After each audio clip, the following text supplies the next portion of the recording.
Ils l'ont fait entrer par la porte latérale, celle qu'on réserve aux fauteurs de troubles. Sauf que ce jour-là, personne ne savait qu'il venait tout juste d'ouvrir la mauvaise porte pour le mauvais homme. Ruben Morel, un homme noir d'une cinquantaine d'années, calme, sobre, les poignets menottés devant lui, mais les épaules droites, le regard fixe, comme s'il avait attendu ce moment toute sa vie. Et le juge Darnay, il l'a regardé une seule fois avant de lâcher d'un ton sec.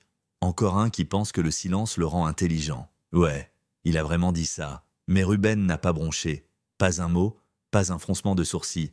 Juste ce calme, dérangeant. Ce genre de silence qui ne supplie pas, il observe. Et ça, dans un tribunal où le pouvoir aime faire du bruit, ça fait peur. Le chef d'accusation, intrusion dans une zone restreinte du palais de justice, sérieusement, rien de violent, rien d'illégal en surface. Juste le fait qu'il soit là, au mauvais endroit, dans la mauvaise peau, le procureur, maître Lambert, s'est lancé dans une tirade ennuyeuse sur la sécurité nationale, la dignité des institutions, mais Ruben, lui, continuait de fixer l'horloge en laiton au-dessus du banc du juge. Tic-tac, chaque seconde pesait un peu plus. Et puis, le moment a basculé, une silhouette s'est assise en silence au deuxième rang du public. Costume sombre, chemise blanche, impeccable, visage impassible. Il n'a pas regardé Ruben.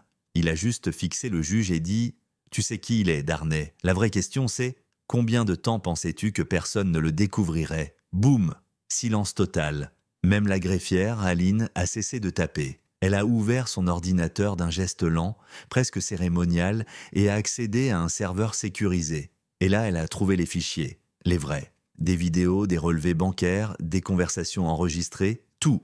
Preuves irréfutables que le juge Darnay, depuis des années, rendait des verdicts favorables en échange de pots de vin de sociétés de construction, des dossiers nettoyés à l'avance, des innocents enfermés, des appels bloqués par sa signature. Et Ruben, il n'était pas là pour plaider son innocence, il était là pour démonter le système de l'intérieur. Ancien agent d'un programme classifié de contre-surveillance judiciaire.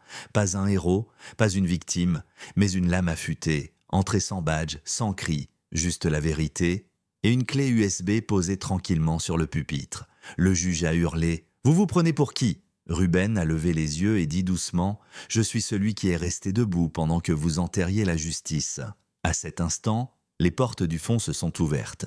2 agents fédéraux sont entrés, badges en main. « Juge Darnay, vous êtes suspendu en attendant enquête. » Le procureur Lambert a tenté de protester. Mais ces mots se sont noyés dans le silence d'une salle qui venait d'assister à l'inverse total d'un procès. Ruben, toujours menotté, s'est levé lentement. Un officier s'est approché pour lui retirer les menottes. « On vous doit plus qu'un simple pardon », a-t-il murmuré. Ruben n'a pas répondu. Il a juste regardé le public. Des gens qu'il avait de juger du regard en entrant et qui maintenant baissèrent les yeux. Et là, sur les marches du tribunal, un petit garçon lui a demandé « Monsieur, vous êtes un espion ?»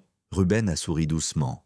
Non, petit, je suis juste un homme qui en avait assez que le silence protège les mauvaises personnes. Puis il s'est tourné, a quitté le bâtiment sans triomphe, sans applaudissements, juste un homme qui avait dit la vérité, enfin entendue. Et maintenant, à vous, est-ce qu'il a eu raison? Est-ce qu'il est allé trop loin? Est-ce que la justice se répare de l'intérieur? Ou faut-il parfois la faire exploser pour la reconstruire? Dites-moi ce que vous en pensez dans les commentaires. Parce qu'ici, on raconte des histoires qui dérangent. Et c'est exactement pour ça qu'elle compte.